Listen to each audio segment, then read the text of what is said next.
তা আওয়ামী লীগ থাকলে বিএনপির অস্তিত্ব থাকবে, আওয়ামী লীগ না থাকলে বিএনপির অস্তিত্ব থাকবে না, এটা বিএনপির বোঝা উচিত। একটা গণতান্ত্রিক ধারা আমরা নিয়ে আসতে চাচ্ছিলাম। 2009 সাল থেকে 2024 সাল পর্যন্ত বাংলাদেশে গণতান্ত্রিক ধারা অব্যাহত ছিল, কিন্তু ইউনূস ক্ষমতায় এসেছে সম্পূর্ণ অগণতান্ত্রিক। কাজে আমি সাবধান করে দিচ্ছি, এই বিএনপি জামাত যথেষ্ট হয়ে গেছে, কিন্তু প্রত্যেকের চেহারা মনে রাখতে হবে, একজনকেও ছাড় দেওয়া হবে না। ডক্টর মোহাম্মদ ইউনূস ক্ষমতায় আসছে আরও টাকা বানাবে, কিন্তু এত মানুষের জীবন নেবে কেন? এভাবে মানুষের উপর হামলা করবে কেন? একের পর এক মানবাধিকার লঙ্ঘন করে যাচ্ছে, আর সমস্ত দোষ আমাদের উপরে দিচ্ছে। আমার আওয়ামী লীগের লোক মেরে সেখানে আন্তর্জাতিকভাবে সব জায়গায় সে প্রচার করে বেড়ায়, যেগুলি সব আওয়ামী লীগ করে। তার তো টাকা আছে, সে বাংলাদেশের টাকা চুরি করছে, লক্ষ লক্ষ কোটি কোটি টাকা সে বানিয়েছে, এবং সেই টাকা খরচ করে বিভিন্ন আন্তর্জাতিক মিডিয়া থেকে শুরু করে সব জায়গায়, তারপর আবার সিনেমা তৈরি করে সেই শহীদুল্লাহ সে আবার শর্ট ফিল্ম করে ইউনিভার্সিটিতে দেখায়, সমস্ত মিথ্যা বয়ান দিয়ে দিয়ে দেখাচ্ছে। অথচ সেই আবু সাইদ থেকে শুরু করে মুগ্ধ থেকে শুরু করে যতগুলি হত্যাকাণ্ড, সেই হত্যাকাণ্ডগুলি এটা আমরা করি নাই, এসব ইউনূসের সেই নিজের করার, এটা তার পরিকল্পিত, এবং কিন্তু দোষগুলি সব আমাদের।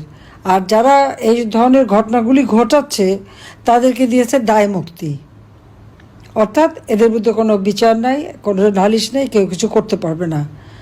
এটাই হচ্ছে তার নিয়ম। বাংলাদেশটা এখন এমন একটা অবস্থায় গেছে যে এটা একটা মানে জল্লাদখানা হয়ে গেছে।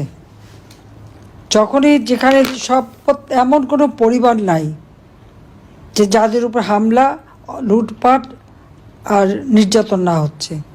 দেশে বিদেশে অগাধ সম্পদের মালিক বানিয়ে বসে আছে, আর একের পর এক আওয়ামী লীগকে শেষ করে দেবে। বিএনপি কী ভেবেছে সেটা আমি জানি না, তারা মনে হয় সাপের 5 পা দেখে ফেলেছে নাকি। ওরা যে লাফাচ্ছে আর এরকম একটার পর একটা ঘটনা ঘটাচ্ছে, সাথে জামাত তো আছেই, তাদের তো খুন খারাপই। তো এরপরে তাদের ভবিষ্যৎ কী, সেটাই আমার প্রশ্ন। আওয়ামী লীগ নিষিদ্ধ, আওয়ামী লীগের কাজ করতে দেবে না, ছাত্রলীগ নিষিদ্ধ। অপরাধটা কি? আমাদের দেশ স্বাধীন করেছি, দেশের উন্নয়ন করে দিয়েছি, বাংলাদেশকে উন্নয়নশীল দেশের মর্যাদা করেছি, দারিদ্রের হার কমিয়েছি, এটাই কি অপরাধ হয়ে গেল?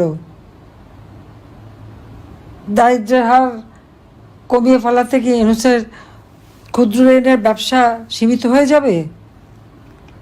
সেই জন্য আবার দারিদ্রের হার বাড়ালো, মানুষের মাথাপিছু আয় কমে যাচ্ছে, সমস্ত জিনিসপত্রের দাম বেড়ে গেছে, চাল ডাল তেল লবণ তরি তরকারি মাছ মাংস সব কিছুর দাম বেড়েছে, আর দাম কমে গেছে শুধু সাধারণ মানুষের।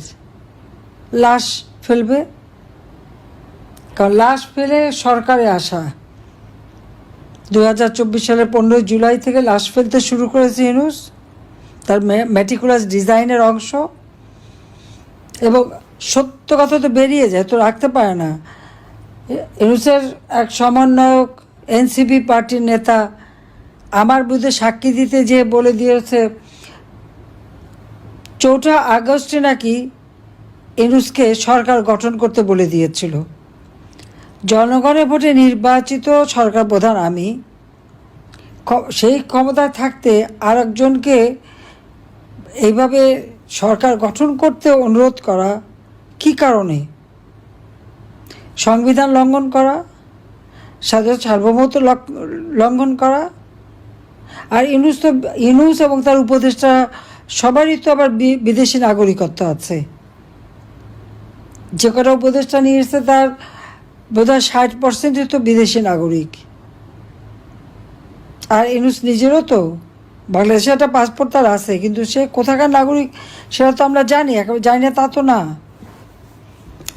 যত টাকা সব বিদেশেই তার বিনিয়োগ, বাংলাদেশে না। বাংলাদেশে মানুষের জন্য কখনো কিছু করবে না। আর সেই লোকটা শ্রমিকের অর্থ আত্মসাৎকারী, দণ্ডিত একটা মানুষ, সাজাপ্রাপ্ত শ্রমিক আদালতে। তার বিরুদ্ধে 6টা মামলা ছিল দুদকের, সব বাতিল। ট্যাক্স ফাঁকি দেওয়ার মামলা 6ই আগস্ট যেটা রায় হওয়ার কথা, সব মামলা প্রত্যাহার করে নিয়েছে। কোনো নিয়ম নাই, আইন নাই, আদালত নাই, কিচ্ছু নাই।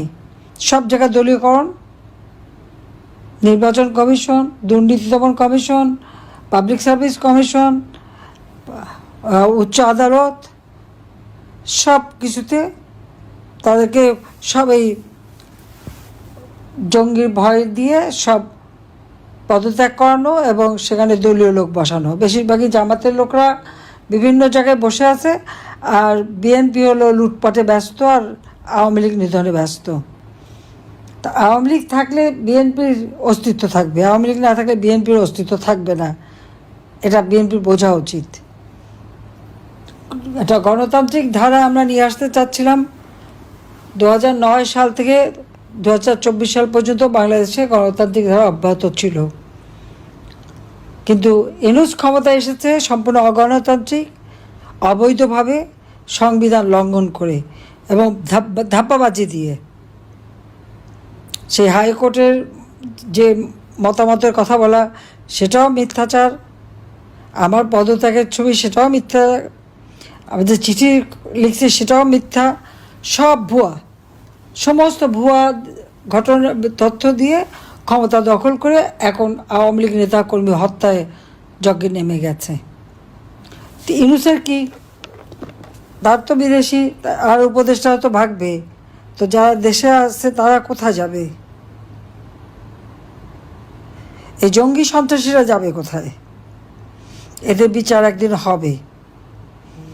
আজকে সারা বাংলাদেশের আকাশ বাতাস মাহারা সন্তানের কান্না, স্বামীহারা স্ত্রীর কান্না, পিতাহারা সন্তানের কান্না, ভাইহারা ভাইয়ের কান্না, ভাইহারা বোনের কান্না, বোনহারা ভাইয়ের কান্না। এই তো চলছে বাংলাদেশে। আর কত মানুষ কষ্ট পাবে? আমি দেশবাসীকে বলবো যে সবাই যেভাবে আছেন রুখে দাঁড়ান। সবাইকে প্রতিবাদ করতে হবে, সবাইকে এক হতে হবে, তাহলে এই দুঃশাসন থেকে আপনারা মুক্তি পাবেন। আমি আছি আপনাদের পাশে, আমি থাকবো। আমিও তো বাবা মা ভাই সব হারিয়েছি। আমার একটা বোন 5ই আগস্ট আমাদের 2 বোনকেও হত্যা করার চক্রান্ত করেছিল, ষড়যন্ত্র করেছিল, কিন্তু আল্লাহ বাঁচিয়ে দিয়েছে। প্রতিবারই এভাবে আমি বেঁচে যাই। আমার বিরুদ্ধে সাক্ষী দেওয়ানোর জন্য সেই major general Zia, police officer, পুলিশের আইজিপি মামুন থেকে শুরু করে জনে জনে লোকদেরকে সাজা দিচ্ছে, অত্যাচার করছে, নির্যাতন করছে। আমার বিরুদ্ধে সাক্ষী দেওয়াবে। আর সাক্ষী দেওয়া তো লাগে না, আবু সাইদের বাবাই তো সাক্ষী দিয়ে গেছে। আমি তো আবু সাইদকে হত্যা করি নাই, হত্যা করিয়েছে ডক্টর মোহাম্মদ ইউনূস, তার মেটিকুলাস ডিজাইনের অংশ হিসাবে, মাস্টার মাইন্ড দ্বারা। এই জন্যই তো তার বাবাকে সাক্ষী দেওয়ার জন্য যতই শিখিয়ে পড়ে আনে, সে কি বলেছে, আবু সাইদের মাথায় গুলি লেগেছে। আর সারা দুনিয়া দেখেছে আবু সাইদ বুক পেতে দিয়ে গুলি নিয়েছে। তার ডেড বডিতে, যদি পুরো ডেড বডিতে লক্ষ্য করবেন, দেখবেন সে রাবার বুলেটে সমস্ত শরীর ঝাঁঝরা হয়ে আছে, কিন্তু কোনো ম্যাটার বুলেট কিন্তু সেখানে নাই। কাজে পুলিশ তো এ ধরনের অস্ত্র ব্যবহার করেনি, বরং পুলিশে তার ঢিল মেরেছে, সেই ঢিল মাথায় লেগে তার মাথা কেটেছে। কিন্তু তার বাবা সাক্ষী দিয়ে বলে দিয়েছে। তো এখন ইউনূস কী বলবে তার সাজানো নাটক মামলার? নিজের সন্ত্রাসী, জঙ্গি, দুর্নীতিবাজ, অর্থ আত্মসাৎকারী, আর নিজের দায়ভার চাপাচ্ছে আওয়ামী লীগের অগণিত নেতা কর্মীদের উপর, আর আওয়ামী লীগকে একের পর এক অত্যাচার, নির্যাতন। কাজে আমি সাবধান করে দিচ্ছি, এই বিএনপি জামাত যথেষ্ট হয়ে গেছে, কিন্তু প্রত্যেকের চেহারা মনে রাখতে হবে, একজনকেও ছাড় দেওয়া হবে না। সবগুলি বিচার তো হবেই হবে, আর তাদের মব সন্ত্রাস করেছে ওরও জবাব দেওয়া হবে। আর যত ঘর বাড়ি যা কিছু পুড়িয়েছে ভেঙেছে করেছে, ইনশাআল্লাহ এদের ব্যাপক সম্পত্তি হাজার হাজার কোটি টাকা বানিয়েছে ইউনুসের চামুন্ডারা, ওই সব টাকা এই সমস্ত কম্পানসেশন হিসেবে দিয়ে দেবো সবাইকে।